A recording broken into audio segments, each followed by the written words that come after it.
ഇസ്രായേലിലേക്ക് വീണ്ടും ഡ്രോൺ ആക്രമണം നടത്തി ഹൂതികൾ. ഇസ്രായേലിലെ എലാറ്റിനടുത്തുള്ള റാമോൺ വിമാനത്താവളത്തിലാണ് യമൻ സായുധ ഗ്രൂപ്പ് ആക്രമണം നടത്തിയത്. ആക്രമണത്തിൽ 2 പേർക്ക് പരിക്കേറ്റു. പാസഞ്ചർ ടെർമിനലിൽ സ്ഫോടനം ഉണ്ടായതോടെ പുകയുയർന്നു. അതോടെ ആളുകൾ പരിഭ്രാന്തരാവുകയും ചെയ്തു. ആക്രമണത്തിൻ്റെ ആഘാതത്തിന് മുമ്പ് സൈറനുകൾ മുഴങ്ങിയില്ലെന്ന് IDF സമ്മതിച്ചു. അന്വേഷണം തുടരുന്നതായി IDF വ്യക്തമാക്കി. റാമോൺ വിമാനത്താവളത്തിന് മുകളിലുള്ള വ്യോമാതിർത്തി അടച്ചിട്ടു. ഹൂതികൾ ഭീകരാക്രമണം നടത്തിയെന്നാണ് ഇസ്രായേൽ വിശേഷിപ്പിച്ചത്. വ്യോമ പ്രതിരോധം ശക്തമാക്കുമെന്നും സൈന്യം വ്യക്തമാക്കി. ഇസ്രായേൽ വ്യോമാക്രമണത്തിൽ യമൻ പ്രധാനമന്ത്രി അഹമ്മദ് അൽ റഹാവി കൊല്ലപ്പെട്ടിരുന്നു.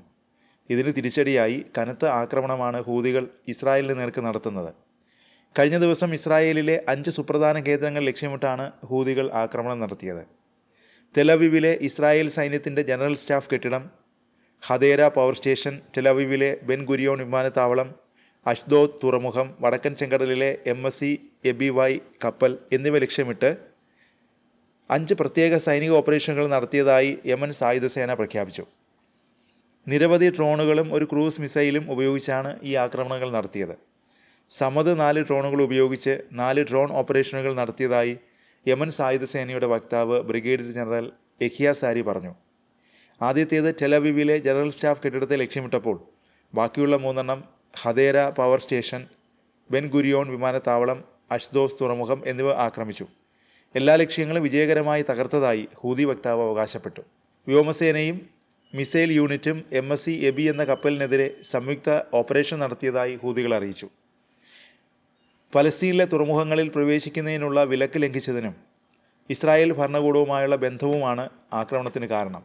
2 ഡ്രോണുകളും ഒരു ക്രൂസ് മിസൈലും ഉപയോഗിച്ചാണ് കപ്പലിനെ ആക്രമിച്ചത്. ഗാസ മുനമ്പിലെ പലസ്തീൻ ജനതയ്ക്കുള്ള പിന്തുണയുടെ ഭാഗമാണ് ഈ ആക്രമണങ്ങളെന്ന് യമൻ സായുധസേന വ്യക്തമാക്കി. സയനിസ്റ്റ് ശത്രുവിൻ്റെ വംശഹത്യയും സിവിലിയന്മാരെ പട്ടിണിക്കിടുന്നതിനുമുള്ള പ്രതികരണമായാണ് ആക്രമണങ്ങൾ നടത്തുന്നതെന്ന് ഹൂതികൾ പറഞ്ഞു. യമനിൽ നിന്നുള്ള ആക്രമണങ്ങളെ തുടർന്ന് ടെലവീവിലും പരിസര പ്രദേശങ്ങളിലും വീണ്ടും വ്യോമാക്രമണ സൈറനുകൾ മുഴങ്ങിയിരുന്നു. യമനിൽ നിന്ന് മിസൈൽ വിക്ഷേപിച്ചതായി കണ്ടെത്തിയെന്ന് ഇസ്രായേൽ സൈന്യം അറിയിച്ചു. മിസൈൽ ആക്രമണത്തെ തുടർന്ന് ബെൻ ഗുരിയോൺ വിമാനത്താവളത്തിന് മുകളിലുള്ള വ്യോമാതിർത്തി അടച്ചിട്ടതായി ഇസ്രായേൽ മാധ്യമങ്ങൾ റിപ്പോർട്ട് ചെയ്തു. ഗാസയിലെ വംശഹത്യ അവസാനിപ്പിക്കുകയും ഉപരോധം നീക്കുകയും ചെയ്യുന്നതുവരെ ആക്രമണം തുടരുമെന്നാണ് ഹൂതികൾ പറയുന്നത്.